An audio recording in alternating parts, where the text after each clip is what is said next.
More than 30 people attended the July 6th Cuyahoga Falls Planning Commission meeting to find out more about legislation that would regulate beehives within the city's residential neighborhoods.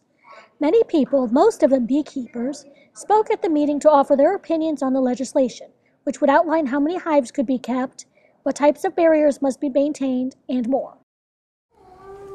We need to balance the inconvenience against the useful pollination services of these gentle natural pollinators.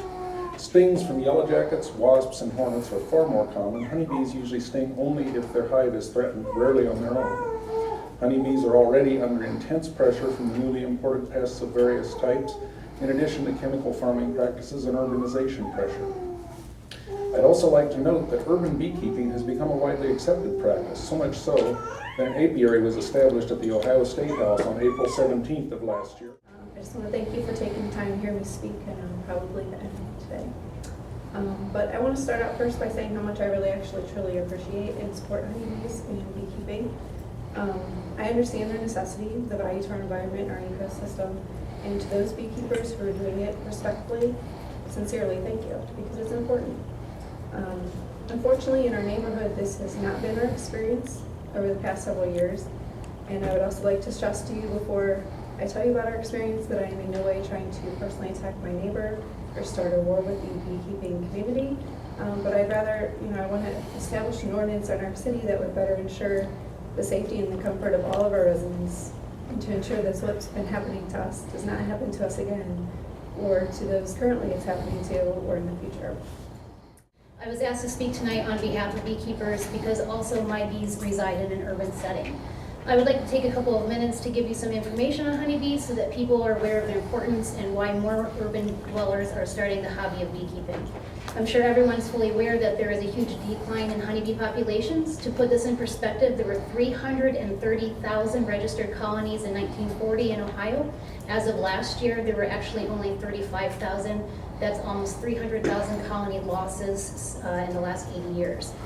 So reducing the ability to keep bees no matter your location is crucial for their survival. According to Best Bees research on urban honeybee colonies, urban bees are actually surviving winters at higher rates and producing more honey than rural colonies. That means that urban beekeepers are very important for honeybee survival. Honeybees are one of the top pollinators for our produce, making 1 out of every 3 bites of food that we consume possible. As these insects disappear, our produce costs are rising, which is also the reason many city dwellers are growing their own gardens. However, we have to have honeybees to be able to pollinate these gardens, so without bees in the city, our food will actually not produce.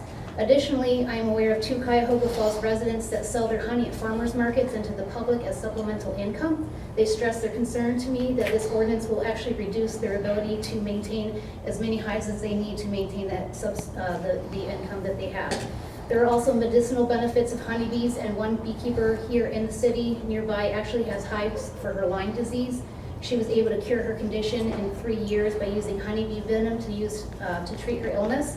And so now she's using her bees and her hives to give back to other people that are dealing with this illness. I understand the purpose of the city council is to find a common ground for all citizens so that everyone can feel happy and safe in their own yard. I am a mother of 3 children myself, and their health and happiness always come above my own needs. I currently have 20 to 30 honeybee colonies in my 3/4 acre lot. All year round. I currently, none of my children have ever been stung in my own apiary. None of my colonies have ever harassed or attacked my children or my neighbors. I would never put my children in danger, obviously, and I feel completely confident in the safety of having honeybees around my children and in my own yard. To the law department, thank you so much for that research that I know that took 1 year to do. I would be open to tweaking a little bit of some of the recommendations, but overall, great job. Because I would say beekeepers do want to follow those things. My fact that no one else has pointed out here tonight is that in Summit County, Cuyahoga Falls has the highest number of registered apiaries in the county. Cuyahoga Falls must be doing something right. We love our trees, we love our flowers, we love our city, we love our bees. So when you're looking at all the information, think about that important fact and how many beekeepers you will be affecting through your decision. Thank you. I feel that these regulations are just a natural extension of what happens when you start mixing agriculture in the city. I don't care what it is. We have llamas in Northampton. Do we put llamas on Grant and State? How many?